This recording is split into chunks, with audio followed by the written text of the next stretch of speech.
बच्चों, आज इस क्लास में हम जो बात करने वाले हैं वो हमारा टॉपिक है म्यूटेशंस। देखिए, जब म्यूटेशंस की बात आती है तो सबसे पहले तो हमें ये पता हो कि म्यूटेशन का मतलब क्या है। तो हम कहते हैं कि भाई सडन चेंज, लेकिन ये चेंज कैसा होना चाहिए?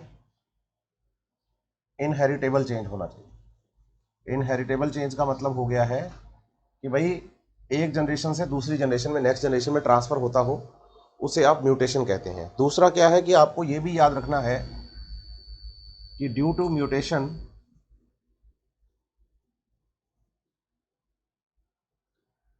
Variations occurs. वेरिएशंस आती हैं, लेकिन इस वेरिएशंस के बारे में आप याद रखिएगा। वेरिएशंस का मतलब होता है कैरेक्टर्स में वेरिएशन आ जाना, लेकिन ये जो वेरिएशन है ना, ये दो तरह की वेरिएशन होती है। आप याद करिएगा, एक वेरिएशन तो होती है डिसकंटिन्यूअस, ये आती है म्यूटेशन की वजह से। मैं ये बताता हूं कैसे। और एक होती हैं कंटिन्यूअस वेरिएशंस, और कंटिन्यूअस वेरिएशंस आती हैं ड्यू टू क्रॉसिंग ओवर।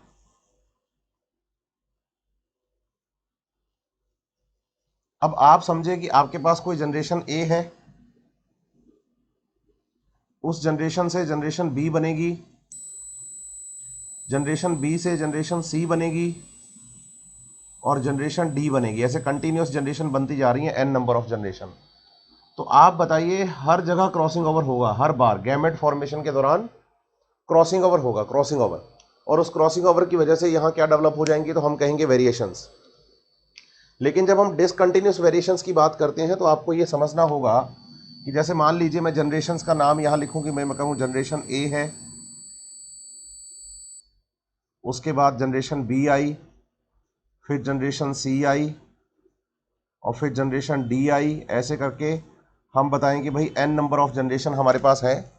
लेकिन पर्टिकुलर किसी एक जनरेशन में म्यूटेशन आ गया, यहाँ पर बच्चों बताओ कि म्यूटेशन हो गया। अब ये वेरिएशन नेक्स्ट जनरेशन में जाएगी, लेकिन इससे पहले वाले में नहीं थी।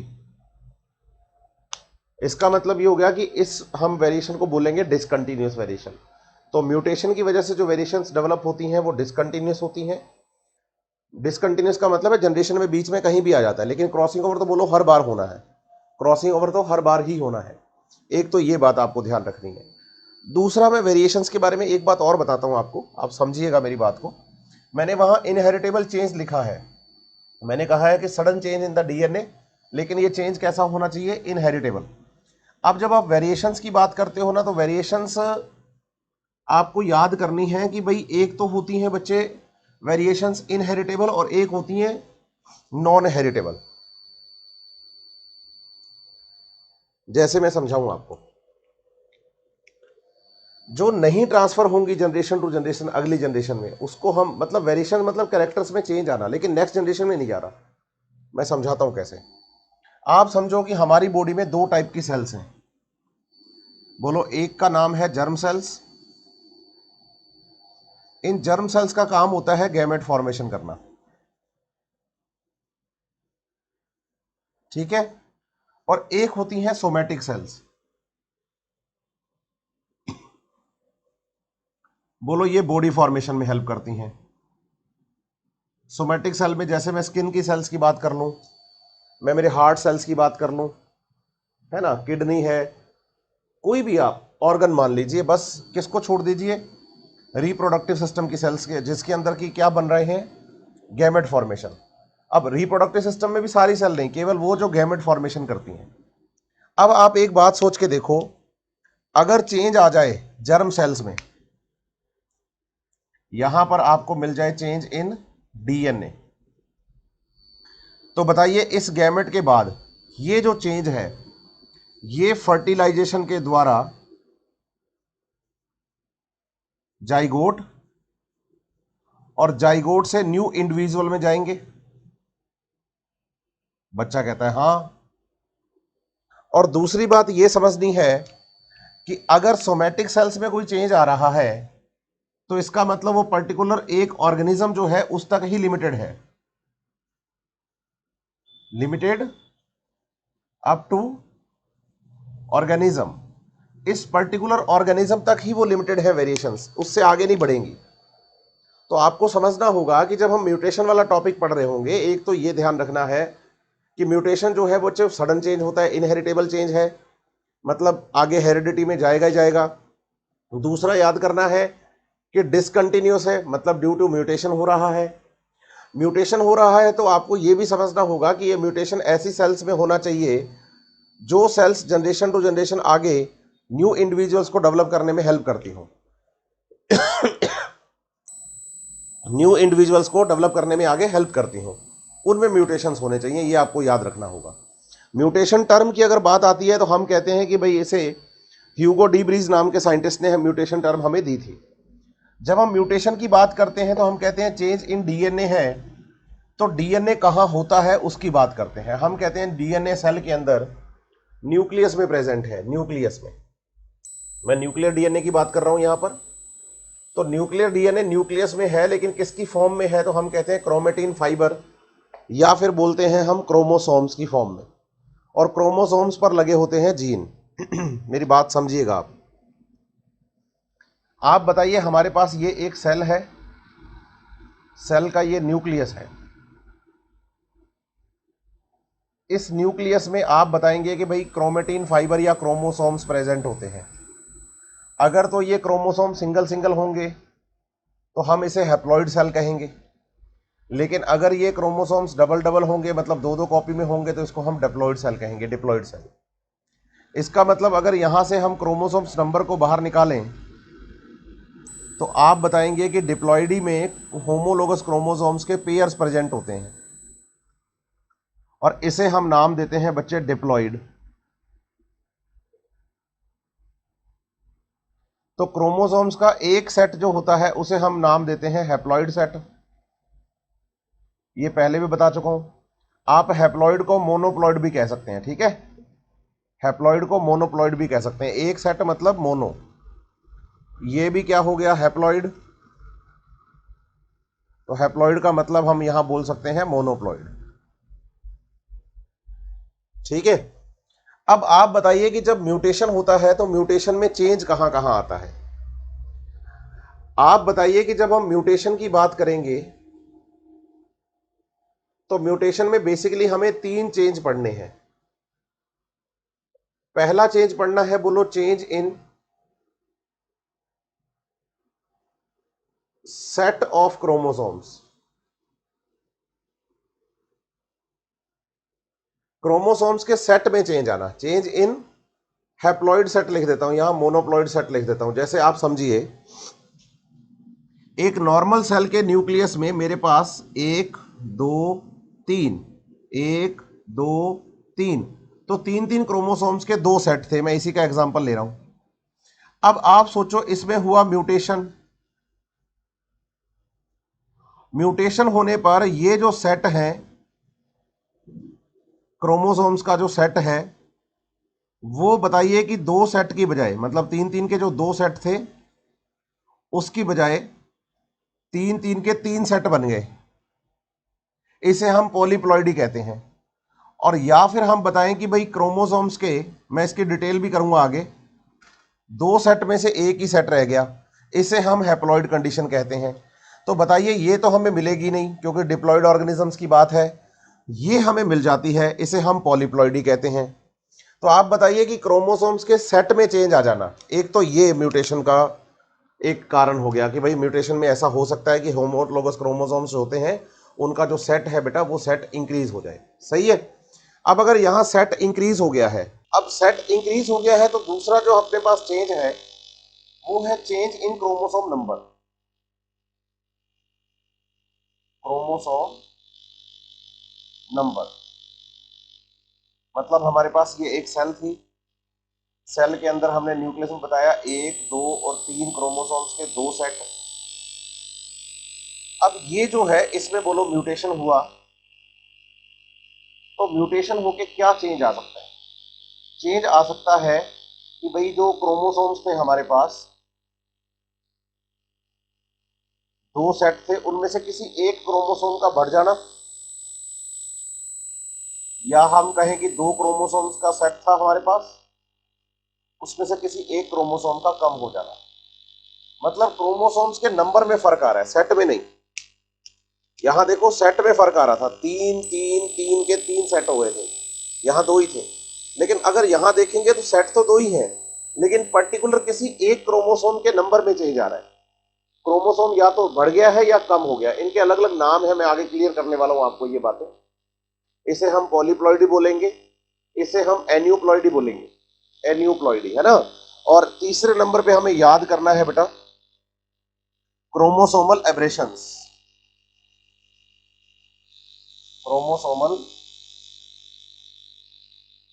एब्रेशंस। क्रोमोसोमल एब्रेशंस का मतलब होता है कि जैसे ये मान लीजिए हमारे पास सेल है, सेल के अंदर हम बताएं कि भाई ये दो सेट थे हमारे पास, तीन तीन क्रोमोसोम्स थे, इनमें म्यूटेशन हुआ मतलब चेंज आया। और चेंज आया तो आप बताओ कि भाई जैसे मान लीजिए हमारे पास ये चेंज अलग अलग तरीके का हो सकता है। मेरे पास ये जो क्रोमोसोम्स थे ना ये वाले, तो इसमें से किसी क्रोमोसोम का कोई पार्ट डिलीट हो गया है, और या फिर आप बताओ कि ये जो हमारे पास क्रोमोसोम्स थे इसमें किसी क्रोमोसोम पर एक्स्ट्रा पार्ट ऐड हो गया है। मतलब यहां क्या हो रहा है कि क्रोमोसोमल एब्रेशंस में change in the chromosome structure. तो आप बताइए तीन चीजें, पॉलीप्लॉइडी डेवलप हो रही है, सेट में इंक्रीज होना, एन्यूप्लॉइडी डेवलप हो रही है, क्रोमोसोम्स के नंबर में चेंज आना, और क्रोमोसोम की स्ट्रक्चर में चेंज आना कहलाता है क्रोमोसोमल एब्रेशंस। क्रोमोसोमल एब्रेशंस, इन तीनों के बारे में हम अलग अलग बात करेंगे। सबसे पहले बात करेंगे हम पॉलीप्लॉइडी की। ये चीजें मैं आपको बताऊं एनसीईआरटी में पैराग्राफ तो छोटा सा ही है, लेकिन लाइनों के अंदर इन्होंने ये बातें लिख दी हैं, तो इनको आप समझ लीजिएगा ताकि आगे के जो आपके डिजीज हैं, क्रोमोसोमल भी और मेंटलियन जो डिसऑर्डर्स हैं, वो आपको इससे थोड़े आसानी से समझ में आ जाते हैं। तो इन्हें हम क्या करेंगे, अलग अलग नाम देंगे। जैसे कि अगर क्रोमोसोम सेट में चेंज आ रहा है तो आप इसे बोलोगे यूप्लॉइडी, ठीक है। और अगर चेंज इन क्रोमोसोम नंबर है तो आप इसे बोलोगे एन्यूप्लॉइडी। ये टर्म आपको आगे मिल जाएंगे एनसीईआरटी के अंदर, म्यूटेशन में नहीं है। लेकिन यूप्लॉइडी मतलब क्रोमोसोम सेट में चेंज आना, एन्यूप्लॉइडी मतलब क्रोमोसोम नंबर में चेंज आना, और क्रोमोसोम की स्ट्रक्चर में चेंज आना क्रोमोसोमल एब्रेशंस कहलाता है। अब हम क्या करेंगे, इसको थोड़ा सा आगे डिटेल में करते हैं। तो सबसे पहले हम यूप्लॉइडी की बात कर लेते हैं, फिर हम एन्यूप्लॉइडी की बात करेंगे, और फिर हम क्रोमोसोमल एब्रेशंस की तरफ चलेंगे।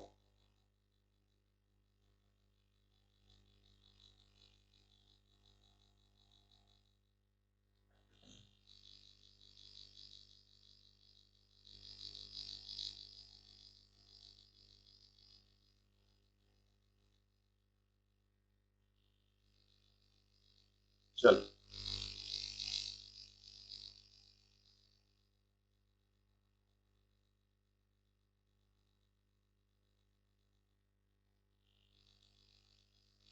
अब जो मैं आपको बता रहा हूं वो मैं बता रहा हूं बेटा टाइप्स ऑफ द म्यूटेशन। इसमें सबसे पहले हम बात कर रहे हैं यूप्लॉइडी। तो change in haploid set of chromosomes, ये या तो डिक्रीज हो जाए सेट और या फिर इंक्रीज हो जाए सेट। जैसे हमने कहा कि हमारे पास एक सेल है, सेल का ये न्यूक्लियस है, इस न्यूक्लियस में अगर हम ध्यान दें तो हम कहें हमारे पास एक इसका कॉपी, दो इसका कॉपी, तीन इसका कॉपी, ये है। अब आप बताएंगे कि भाई अगर यहां पर फ्री न्यूक्लियर डिवीजन हो जाता है, तो फ्री न्यूक्लियर डिवीजन से हम बताते हैं कि भाई हमारे पास डेवलप हो जाती है क्या, मल्टी न्यूक्लिएटेड कंडीशन। मैं दोनों में ना एक फर्क आपको बताता हूं, यहां पर बच्चा जहां गड़बड़ कर लेता है। आप बताइए फ्री न्यूक्लियर डिवीजन से क्या होता है कि एक ही सेल के अंदर आपको मल्टीपल न्यूक्लियस मिलते हैं, मल्टीपल न्यूक्लियस, जैसे एक न्यूक्लियस, दूसरा न्यूक्लियस, तीसरा न्यूक्लियस। लेकिन इसमें आपको बताना होगा कि क्रोमोसोमल सेट तो वही रहेंगे जितने थे मदर सेल के अंदर हर एक न्यूक्लियस में। यहां देखो 6 क्रोमोसोम है, सब में 6 मिल रहे हैं। आप इसको नहीं कह सकते बच्चे की change on the chromosome number, क्योंकि न्यूक्लियस 3 अलग अलग है और तीनों में क्रोमोसोम नंबर सेम है। ये मल्टी न्यूक्लिएटेड कंडीशन होती है, इसको नहीं आप यहां पर समझा सकते। बच्चा इसको भी आगे बोलने लगता है कि सर ये यूप्लॉइडी हो गया। नहीं, फ्री न्यूक्लियर डिवीजन एक अलग चीज है। मैं बात कर रहा हूं यहां पर जब म्यूटेशन की बात करूंगा, तो म्यूटेशन में मैं ये समझाने की कोशिश कर रहा हूं आपको कि भाई जब हम यूप्लॉइडी की बात करेंगे तो यूप्लॉइडी में आपको ये ध्यान रखना है कि ये सेल है, सेल में न्यूक्लियस भी एक ही है और उसके अंदर जो क्रोमोसोम्स है ना उसके नंबर इंक्रीज हो गए हैं। ये 1 2 3 1 2 3 1 2 3। तो बताइए यहां एक न्यूक्लियस में क्रोमोसोमल सेट जो है पूरा का पूरा 3 का, हाँ इंक्रीज हो गया है। इसको बोलेंगे हम बच्चे यूप्लॉइडी। ऐसा ही आप ये concept same to same degrees of the set के साथ भी लगा सकते हैं कि क्रोमोसोम्स के जो 2 सेट थे उसमें से यहां पर केवल एक ही सेट रह गया है, एक ही सेट रह गया है। तो आप बताइए ये यूप्लॉइडी है। बच्चा क्या करता है, इसको भी इसमें याद कर देता है, ये मिक्सअप हो गया, फिर खिचड़ी हो जाती है चीजों की। ये आपको यहां पर नहीं जोड़ना है, ये यहां पर आपको नहीं जोड़ना है, ये आप ध्यान रखिएगा बात, ठीक है। ये मल्टी न्यूक्लिएटेड कंडीशन है। ये कंडीशन कब डेवलप होती है पॉलीप्लॉइड वाली, जब हम बच्चे मेटाफेज में स्पिंडल फाइबर्स को ना बनने दें।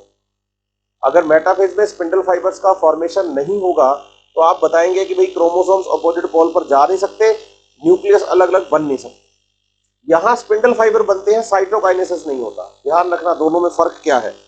मल्टी न्यूक्लिएटेड कंडीशन डेवलप होने में बताइए स्पिंडल फाइबर बनेंगे लेकिन साइटोकाइनेसिस नहीं होता, ये ध्यान रखिएगा। और बताइए कि पॉलीप्लॉइडी डेवलप होने में, पॉलीप्लॉइडी डेवलप होने में, क्योंकि पॉलीप्लॉइडी वाली सेल मिल जाती हैं, इनका मिलना चांस नहीं है बच्चे। डिप्लॉइड ऑर्गेनिज्म, ह्यूमन कोई हैप्लॉइड नहीं मिलेगा आपको, इसलिए इसको हम पढ़ते ही नहीं है। हम हमेशा पॉलीप्लॉइडी की बात करते हैं क्योंकि वो सर्वाइव करता है।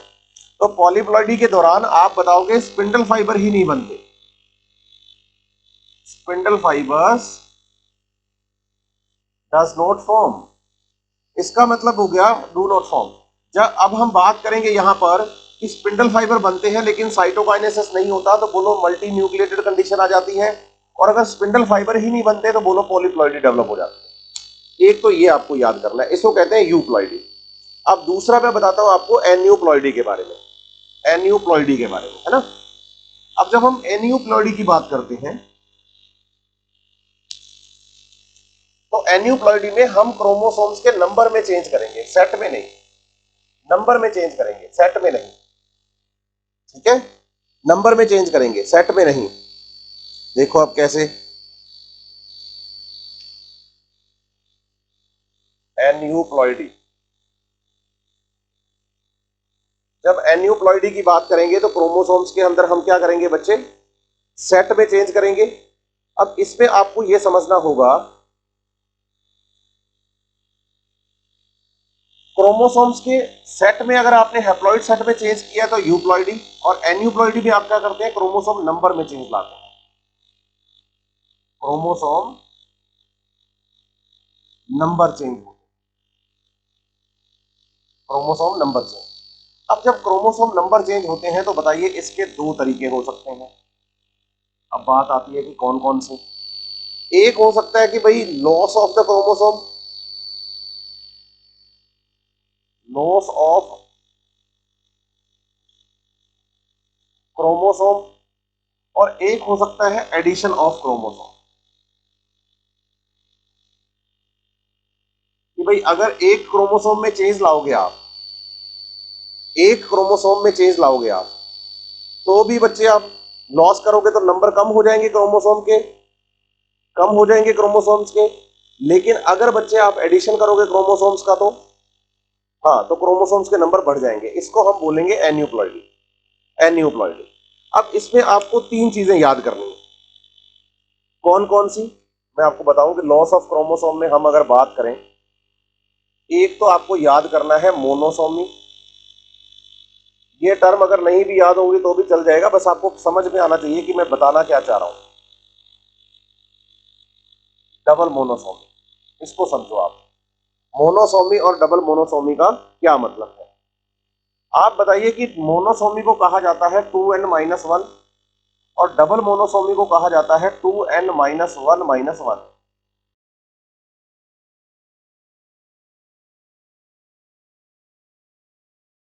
सेल थी, सेल के अंदर हमने कहा कि हमारे पास यहां एक क्रोमोसोम इसकी कॉपी, दूसरा क्रोमोसोम इसकी कॉपी, तीसरा क्रोमोसोम इसकी कॉपी। लेकिन जब ये कंडीशन इसमें डेवलप हो जाए 2n-1 की, तो आप बताइए 1 2 3 1 2, ये वाला यहां से माइनस हो गया, ये वाला क्रोमोसोम यहां से माइनस हो गया, तो मतलब 6 की बजाय क्रोमोसोम रह गए हैं 5। 6 की बजाय क्रोमोसोम यहां क्या रह गए हैं 5। तो आप क्या बता देंगे, आप बता देंगे कि भाई 5 क्रोमोसोम रह गए, मतलब एक क्रोमोसोम यहां से माइनस हो गया। जब बात आती है डबल मोनोसोमी की, तो डबल मोनोसोमी में भी कंडीशन आपको ऐसे बतानी है कि भाई जैसे ये हमारे पास सेल है, 1 2 3 4 5 6 है, 6 में 2 सेट है 3 3 के। अब कंडीशन ये बनाई हमने कि 2n-1 का मतलब है कि भाई 1 2 3 1, ये दोनों क्रोमोसोम यहां से गायब हो गए। मतलब जब एक क्रोमोसोम गायब हो तो -1, और जब नॉन होमोलोगस क्रोमोसोम्स एक दूसरे गायब हो जाए तो -1, क्योंकि ये दोनों क्रोमोसोम एक दूसरे की कॉपी है ही नहीं, कॉपी तो इधर वाले हैं। ये दोनों क्रोमोसोम एक दूसरे की कॉपी है ना, ये दोनों एक दूसरे की कॉपी है, ये दोनों एक दूसरे की कॉपी है। तो जो पेयर थे उन पेयर्स में से एक एक क्रोमोसोम गायब हुआ है, अलग अलग पेयर से, सेम पेयर से नहीं, अलग अलग पेयर से क्रोमोसोम गायब हुआ है, इसलिए इसको -1 बता रहे हैं। यहीं पर आपको याद करना है एक टर्म, बोलो नल्लीसोमी। नल्लीसोमी में हम बताते हैं 2n-2। यहां क्या होगा कि होमोलोगस क्रोमोसोम्स का पेयर ही गायब हो जाएगा, होमोलोगस क्रोमोसोम्स का पेयर ही गायब हो जाएगा। जैसे ये सेल है, इसमें 1 2 3 पेयर थे, मतलब 2 सेट थे 3 3 के। 2n-2 की कंडीशन रखोगे तो बताओगे कि यहाँ 1 2 3 4 क्रोमोसोम रह गए, 2 होमोलोगस क्रोमोसोम पूरी तरह से यहां से गायब हो गए हैं। इसे आप नल्लीसोमी का नाम देते हैं, नल्लीसोमी का। ठीक है बात या नहीं?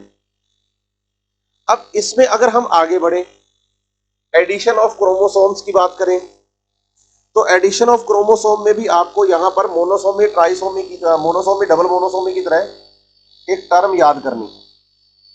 मोनोसोमी एक क्रोमोसोम गायब होना, डबल मोनोसोमी अलग अलग 2 क्रोमोसोम्स का गायब होना, और नल्लीसोमी मतलब एक पेयर का ही गायब हो जाना। अब इसमें आपको जो टर्म्स याद करनी है, उसमें एक याद करना है ट्राइसोमी, एक याद करना है डबल ट्राइसोमी, और एक याद करना है टेट्रासोमी। टेट्रासोमी थोड़ा सा ऊपर बनाते हैं ताकि डायग्राम में बन जाए। अब ये क्या है, ये है एडिशन ऑफ क्रोमोसोम। अब क्रोमोसोम का अगर एडिशन होगा तो ट्राइसोमी में अगर एक क्रोमोसोम जुड़ रहा है, मतलब 2n+1 की बात हम बता रहे हैं, तो आप देखिएगा कि एक सेल में ये टोटल 6 क्रोमोसोम्स थे। कंडीशन 2n+1 की बैठेगी तो हम बताएंगे कि किसी एक क्रोमोसोम की कॉपी हो गई है यहां पर। तो बच्चा कहता है यहाँ ट्राई, कॉपी तो आपने एक बढ़ाई और नाम इसको ट्राई दे रहे हो, तो बताओ जिस क्रोमोसोम की कॉपी बढ़ गई है उसके नंबर 3 हो गए हैं, उन 3 नंबर को रिप्रेजेंट करने के लिए ट्राइसोमी बोल रहे हैं। डबल ट्राइसोमी का मतलब होगा 2n+1 +1 अलग अलग क्यों रखा है, क्योंकि नॉन होमोलोगस क्रोमोसोम्स के जो नंबर हैं वो इंक्रीज हो रहे हैं। कंडीशन कर दो 2n+1 तो आप बताएंगे कि भाई 1 2 3 4 5 6 ऐसे था, एक ये बढ़ गया, एक ये बढ़ गया, तो 3 ये क्रोमोसोम हो गए, 3 ये क्रोमोसोम, मतलब डबल ट्राइसोमी हो गई। और टेट्रासोमी में आप बताओगे, कंडीशन हम लिखेंगे 2n+2, मतलब pair of the homologous chromosome increase हो जाएगा। जैसे कि 1 2 3 4 5 6 ऐसे 3 पेयर थे, और 2n+2 की कंडीशन अगर बैठेगी तो ये आप बताइए कि जैसे ये वाला पेयर बढ़ गया, तो यहां क्रोमोसोम पेयर में बढ़ गया तो टोटल क्रोमोसोम की कॉपी 4 हो गई, इसलिए 4 को रिप्रेजेंट करने के लिए यहां टेट्रासोमी लिखा गया है, टेट्रासोमी लिखा गया है। ये बात आपको ध्यान देनी है। दूसरी समझने की बात जो आपके लिए यहां पर एक और है, वो ये है कि भाई क्रोमोसोम नंबर में चेंज आता कब है। आप बताना कि भाई जब हम बात करते हैं ना, बोलो ड्यूरिंग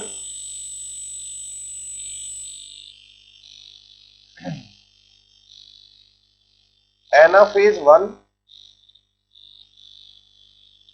नॉन डिसजंक्शन अगर हो जाए तो, नॉन डिसजंक्शन का मतलब क्या होता है, मैं आपको ये भी क्लियर कर देता हूं। जब हम एनाफेज 1 को पढ़ते हैं, जैसे मैं ये एनाफेज 1 का डायग्राम बना रहा हूं, इस एनाफेज 1 में क्या होता है कि जो होमोलोगस क्रोमोसोम्स होते हैं, याद करिए आप, वो होमोलोगस क्रोमोसोम्स प्रेजेंट होते हैं यूं, कहां पर, तो हम बताते हैं होमोलोगस क्रोमोसोम्स होते हैं अपने यहां मेटाफेज प्लेट पर। अब आप बताइए कि जैसे ये पेयर्स में थे क्रोमोसोम्स, पेयर्स में थे क्रोमोसोम, यहां पर थे पेयर्स में, बच्चा कहता है हाँ। जब ये क्रोमोसोम्स पेयर में थे तो आप बताओगे कि जब स्पिंडल फाइबर बनते हैं तो स्पिंडल फाइबर बनने पर क्या होगा कि ये नीचे वाले तीनों क्रोमोसोम इधर और ये ऊपर वाले तीनों क्रोमोसोम इधर जाते हैं। नेक्स्ट डायग्राम में यही होता है ना फेज 1 में, कि जब ये जाएंगे अपोजिट पोल्स की तरफ तो ये क्रोमोसोम इधर, ये क्रोमोसोम इधर, ये इधर, ये इधर, ये इधर। लेकिन आप सोचो कि अगर ये पेयर ऑफ क्रोमोसोम पूरा का पूरा या तो इधर आ जाए या इधर आ जाए, अलग नहीं गया, तो बताइए जिस तरफ ये पूरा पेयर चला जाएगा, इसी केस को नॉन डिसजंक्शन कहते हैं हम, कि क्रोमोसोम्स का डिसजंक्शन नहीं हुआ। और उसमें क्या होगा कि जिस तरफ पेयर जाएगा उधर क्रोमोसोम्स के नंबर बढ़ जाएंगे। जैसे ह्यूमन सेल की बात करो, यहां टोटल 46 होंगे, 23 23 के 2 सेट। अब आप सोचो किसी एक क्रोमोसोम में अगर गड़बड़ी आ जाए तो एक तरफ तो चले जाएंगे 24 और एक तरफ चले जाएंगे 22, तो क्रोमोसोम्स के नंबर में चेंज आ जाता है। जर्म सेल्स में चेंज पढ़ा रहा हूं मैं ये, क्योंकि आप बताइए म्यूटेशन का मतलब होता है कैरेक्टर का नेक्स्ट जनरेशन में जाना। अब अगर जर्म सेल में चेंज आएगा तभी तो नेक्स्ट जनरेशन में आपको वो चेंज मिलेगा। और बताइए कि ये नॉन डिसजंक्शन होने की वजह से, क्रोमोसोम्स में नंबर चेंज होने की वजह से सिंड्रोम्स डेवलप हो जाते हैं, जो कि आगे हमारे सिलेबस में है भी, उनको हम पढ़ेंगे भी, लेकिन अभी हम सिंड्रोम नहीं पढ़ रहे, अभी हमारा फोकस म्यूटेशन पर है। तो ये क्रोमोसोम नंबर में चेंज की बात हमने कर ली है, क्रोमोसोम नंबर में चेंज की हमने बात कर ली है। अब हम बात करते हैं बच्चे क्रोमोसोमल एब्रेशंस की। क्रोमोसोमल एब्रेशंस की, एब्रेशंस में आपको याद करना है एक तो डिलीशन और एक याद करना है आपको बच्चे एडिशन। अलग अलग तरीके हैं हमारे पास क्रोमोसोमल एब्रेशंस के। क्रोमोसोम का कोई पार्ट डिलीट हो गया, क्रोमोसोम का कोई पार्ट इधर उधर हो गया, ऐसे करके हम पार्ट बात करने वाले हैं। चलिए क्रोमोसोमल एब्रेशंस की बात करेंगे अब हम। उम्मीद करता हूं कि चीजें आपको समझ में आ रही होंगी, मतलब ज्यादा डिटेल करने की जरूरत नहीं है इन पे, क्योंकि इतना क्वेश्चन बड़ा आएगा नहीं। बस वो है कि भाई इनसे सिंड्रोम डेवलप होते हैं इसलिए।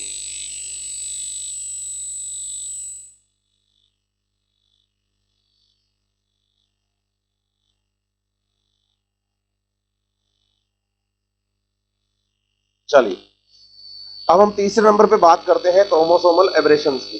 क्रोमोसोमल एब्रेशंस की,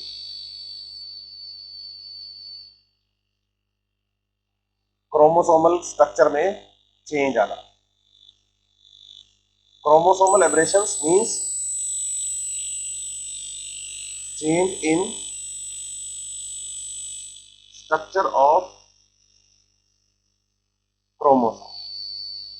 इसमें सबसे पहला हम बात करेंगे बच्चे डिलीशन की। डिलीशन मतलब क्या हो गया, loss of part of chromosome, deletion. मैं समझाऊं आपको, तबीयत थोड़ी नाजुक है बच्चे, इसलिए क्लास कल मैं ले नहीं पाया था। बताएंगे भाई, जैसे हम क्रोमोसोम की बात कर रहे हैं, ये इस क्रोमोसोम का पर्टिकुलर कोई एक पार्ट यहां से डिलीट हो गया है, इतना पोर्शन यहां से डिलीट होके बोलो अलग हो गया है, इसे हम डिलीशन कहते हैं। बच्चा कहता है सर ये पूरी स्ट्रक्चर क्रोमोसोम थी। मैंने कहा यस, ये पूरी स्ट्रक्चर क्रोमोसोम थी। तो उसने कहा कि ये जो पार्ट यहां से डिलीट हुआ है, क्या इसको क्रोमोसोम नहीं कह सकते? भाई ये तो क्रोमोसोम है ही, ये तो हमें समझ आ रहा है, दिखाई भी दे रहा है, शेप भी वैसी बनाई है आपने, ये भी तो क्रोमोसोम से ही डिलीट हुआ है, क्या इसको क्रोमोसोम नहीं कह सकते? बोलो इसे आप क्रोमोसोम नहीं कह सकते। बच्चा कहता है क्यों, पार्ट तो ये क्रोमोसोम का ही है। आप बताइए, इसमें सेंट्रोमियर एब्सेंट है, मतलब डिलीशन के बाद जिस पोर्शन में सेंट्रोमियर मिलेगा वो क्रोमोसोम होगा। क्योंकि क्रोमोसोम कहने के लिए आपको याद रखना है बच्चे कि सेंट्रोमियर का होना जरूरी है, ये ध्यान रखिएगा आप बात। सेंट्रोमियर नहीं है ना तो फिर आप इसको क्रोमोसोम नहीं कह सकते। क्रोमोसोम बोलने के लिए सेंट्रोमियर का होना बहुत जरूरी है। दूसरा आपको याद करना है बच्चे इन्वर्जन। क्या याद करना है? इन्वर्जन, डिलीशन के बाद। हालांकि ये टर्म्स एनसीईआरटी में है नहीं, फिर भी आप एक बार पढ़ लो इन्वर्जन। अब इतना पढ़ ही रहे हैं तो ये भी कंप्लीट कर देते हैं, 5 मिनट में हो जाएगा। इन्वर्जन का मतलब होता है exchange of the DNA with in the chromosome. ऐसे बोलो, exchange of the DNA with in the chromosome. या बताओ कि एक्सचेंज ऑफ क्रोमोसोमल पार्ट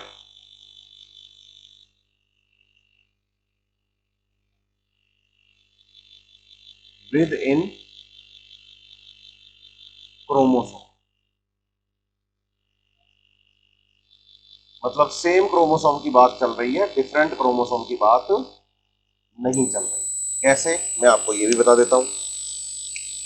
बताइए कि भाई ये क्रोमोसोम है हमारे पास, इस क्रोमोसोम का ये वाला पार्ट उठ के इधर चला गया, तो बताओगे कि ये जो क्रोमोसोम बना है हमारे पास, इसमें ये वाला पार्ट यहां आ गया। इसे कहते हैं इन्वर्जन। एक ही क्रोमोसोम का पार्ट एक दूसरे क्रोमोसोम में नहीं जाने की बजाय सेम क्रोमोसोम में ही इधर उधर ट्रांसफर हो जाता है, उसे इन्वर्जन कहते हैं, इन्वर्जन। इसके बाद आपको याद करना है बच्चे duplication.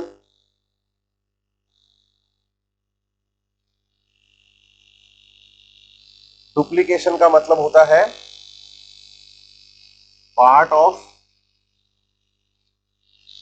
Chromosome duplicated with in chromosome. Chromosome के अंदर ही कोई पार्ट है जो कि क्या हो गया है? डुप्लीकेट हो गया है, डुप्लीकेट हो गया। ठीक है, जैसे आप बताओ कि भाई हमारे पास ये क्रोमोसोम था, बच्चा कहता है यस।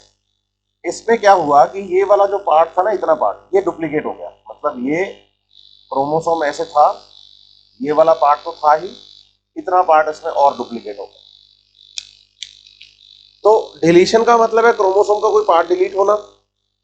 इन्वर्जन का मतलब है क्रोमोसोम में ही पार्ट का इधर उधर ट्रांसफर हो जाना। डुप्लीकेशन का मतलब है बच्चे की किसी क्रोमोसोमल पार्ट का क्या हो जाना? डबल हो जाना। और फिर इसके बाद हम बताते हैं बच्चे एक टर्म जिसे कि नाम दिया जाता है ट्रांसलोकेशन। यहां बता देता हूं, ठीक है। नंबर 4 पे एक टर्म और है, इसे नाम देते हैं ट्रांसलोकेशन। जब आप ट्रांसलोकेशन की बात करोगे ना तो आप बताओगे कि भाई एक क्रोमोसोम है मेरे पास ये, और एक क्रोमोसोम ये है मेरे पास। बताइए दोनों क्रोमोसोम नॉन होमोलोगस क्रोमोसोम है, नॉन होमोलोगस क्रोमोसोम है। तो ट्रांसलोकेशन का मतलब है, बोलो, transfer of chromosomal part from one chromosome to another non homologous chromosome. मतलब होमोलोगस क्रोमोसोम्स की बजाय वो नॉन होमोलोगस क्रोमोसोम में चला गया है पार्ट। जैसे मैंने कहा कि ये क्रोमोसोम था मेरे पास, जब इससे डायग्राम हम आगे बनाएंगे तो आप बताएंगे कि इसका इतना पार्ट यहां से तो हो गया है डिलीट, लेकिन ये कोई दूसरा नॉन होमोलोगस क्रोमोसोम था हमारे पास, इस नॉन होमोलोगस क्रोमोसोम्स के ऊपर जाके ये पार्ट यहां जुड़ गया। तो आप बताइए कि भाई ये जो पार्ट है डीएनए का जो एक्सचेंज हुआ है वो नॉन होमोलोगस क्रोमोसोम्स में हुआ है। क्योंकि अगर होमोलोगस क्रोमोसोम्स में डीएनए का चेंज हो जाता तो उसे हम क्रॉसिंग ओवर कहते हैं। तो आप बताइए, इसे ना इलीगल क्रॉसिंग ओवर का नाम दिया जाता है। ट्रांसलोकेशन को इलीगल क्रॉसिंग ओवर का नाम दिया जाता है। तो क्रोमोसोमल एब्रेशंस में आपको जो स्ट्रक्चर्स याद करनी है वो याद करनी है 4। एक तो डिलीशन, क्रोमोसोम का कोई पार्ट डिलीट हो गया। दूसरा इन्वर्जन, क्रोमोसोम का कोई पार्ट अंदर ही क्रोमोसोम के अंदर ही चेंज हो गया। डुप्लीकेशन, क्रोमोसोम का कोई पार्ट उसी क्रोमोसोम में डुप्लीकेट हो गया। और ट्रांसलोकेशन, नॉन होमोलोगस क्रोमोसोम्स में डीएनए का क्या हो गया है? हाँ, एक्सचेंज हो गया। इसे हम ट्रांसलोकेशन कहते हैं। इसके बाद हमें आना है पर्टिकुलर एक अलग टाइप के म्यूटेशन पर। हालांकि उसके बारे में पढ़ चुके हो आप, सिकल सेल एनीमिया का एग्जाम्पल लेकर पॉइंट म्यूटेशन या फ्रेम शिफ्ट म्यूटेशन, एक लास्ट टाइप और बता देता हूं एनसीईआरटी के अंदर, वो आपको इस चैप्टर में पीओआई में नहीं मिलता। ये टॉपिक आपको पॉइंट म्यूटेशन जो मिलता है बच्चे, वो आपको मिलता है कहां पर? हाँ, मॉलिक्यूलर बेसिस ऑफ इनहेरिटेंस में। जेनेटिक कोड एंड म्यूटेशन के नाम से टॉपिक है जिसमें लिखा था Ram has red cap, Ram has big red cap, Ram has cap, red हट गया था, डिलीशन वाला फ्रेम शिफ्ट पॉइंट म्यूटेशन का एग्जांपल था उसमें। उसी को मैं यहां पर बता रहा हूं क्योंकि म्यूटेशन टॉपिक चल रहा है तो उसको भी थोड़ा डिस्कस कर लेते हैं। एक अलग से है हमारे पास जीन म्यूटेशन या पॉइंट म्यूटेशन। एक पर्टिकुलर किसी न्यूक्लियोटाइड में चेंज आता है तो उसे जीन या पॉइंट म्यूटेशन हम कहते हैं। पॉइंट म्यूटेशन में हम बताते हैं कि भाई कोई ना कोई पर्टिकुलर एक न्यूक्लियोटाइड का चेंज आता है, change in nucleotide of DNA, मतलब जीन जो है, डीएनए का मतलब यहां जीन है, तो जीन के अंदर किसी एक पर्टिकुलर न्यूक्लियोटाइड में अगर चेंज आ जाए तो उसे हम नाम क्या दे देते हैं? तो हम कहते हैं उसे हम नाम देते हैं क्या? एग्जैक्टली पॉइंट म्यूटेशन या जीन म्यूटेशन। अब आपको समझना है कि इसके दो टाइप होते हैं, एक होता है बच्चे सब्स्टिट्यूशन और दूसरा होता है फ्रेम शिफ्ट। एक होता है सब्स्टिट्यूशन या फिर होता है, देखिए जीन म्यूटेशन या पॉइंट म्यूटेशन में बात करूं तो मैं पहले बात करता हूं आपके लिए सब्स्टिट्यूशन। सब्स्टिट्यूशन का मतलब क्या है कि भाई any nucleotide replaced by another, एक न्यूक्लियोटाइड है वो दूसरे से रिप्लेस हो गया। जैसे डीएनए की सीक्वेंस थी, बोलो G C C T A G T C G A T C, ऐसे करके अलग से बोला मैंने कुछ हो रहा है, लिखा मैंने कुछ और है, जल्दबाजी में नहीं।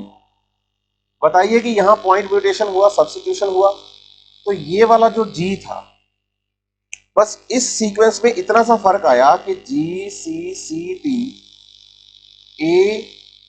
ए T C A T C, तो आप नोटिस करिए पूरी सीक्वेंस सेम है, बस ये वाला एक चेंज हो गया, जी की जगह ए आ गया, बाकी पूरी की पूरी सीक्वेंस सेम है। इसका मतलब एक का न्यूक्लियोटाइड दूसरा न्यूक्लियोटाइड जो हो गया वो सब्स्टिट्यूट हो गया, इसे सब्स्टिट्यूशन बोलते हैं इसको हम। तो इसमें हम एग्जांपल ले सकते हैं सिकल सेल एनीमिया का, ये ध्यान रखना आप। सिकल सेल एनीमिया में अगर आप डायग्राम देखेंगे तो एक पर्टिकुलर न्यूक्लियोटाइड है, उसकी जगह पे दूसरा न्यूक्लियोटाइड आ जाता है सेम टू सेम। इसका मतलब पूरी की पूरी न्यूक्लियोटाइड चेन में चेंज नहीं आता, केवल एक न्यूक्लियोटाइड में चेंज आता है, इसको बोलते हैं हम क्या? हाँ। अब दूसरा आता है फ्रेम शिफ्ट म्यूटेशन, देखना मेरी बात समझना, फ्रेम शिफ्ट म्यूटेशन। अब फ्रेम शिफ्ट में क्या है, आप बताइए कि न्यूक्लियोटाइड या तो डिलीट हुआ है,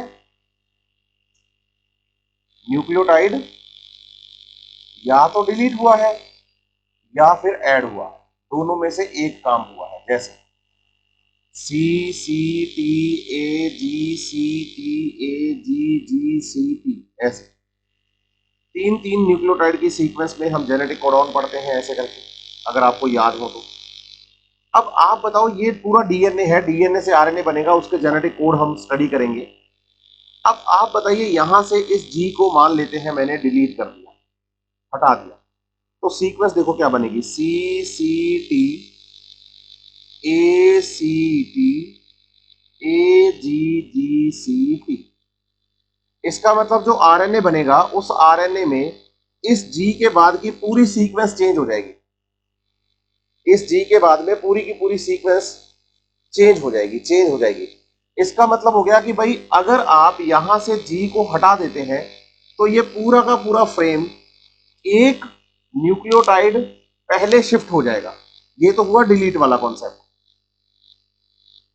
लेकिन अगर आप ऐड कर देते हैं तो C C T A G C T A G G G G C T, ये बनाया हमने। अब आप बताइए इस जी के बाद यहां पर पर्टिकुलर हमने किसी को ऐड कर दिया, एडिशन की बात कर रहा हूं। जब आप एडिशन करेंगे तो C C T A C T A G C T, इसका मतलब इस पॉइंट से आगे ये पूरा का पूरा जो फ्रेम है वो एक न्यूक्लियोटाइड आगे शिफ्ट हो गया।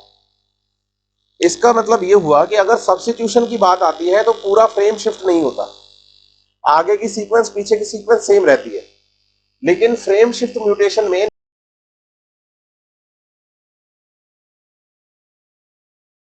फ्रेम जो है पूरा का पूरा फ्रेम जो है आगे का वो शिफ्ट हो जाता है। अगर डिलीट हुआ है तो एक न्यूक्लियोटाइड पहले, और अगर बच्चे डिलीट नहीं हुआ तो एक न्यूक्लियोटाइड बाद में, ऐसे।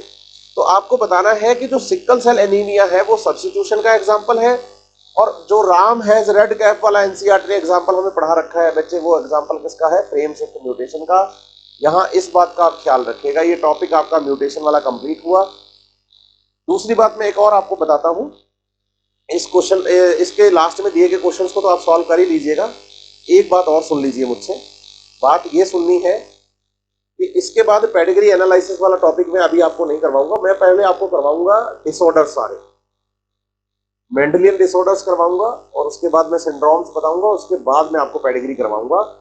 क्योंकि अगर हम पहले मेंडेलियन डिसऑर्डर पढ़ के पेडिग्री पढ़ेंगे ना बच्चे,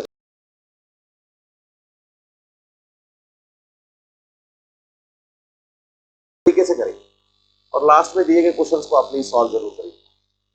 मिलते हैं बेटा नेक्स्ट क्लास में।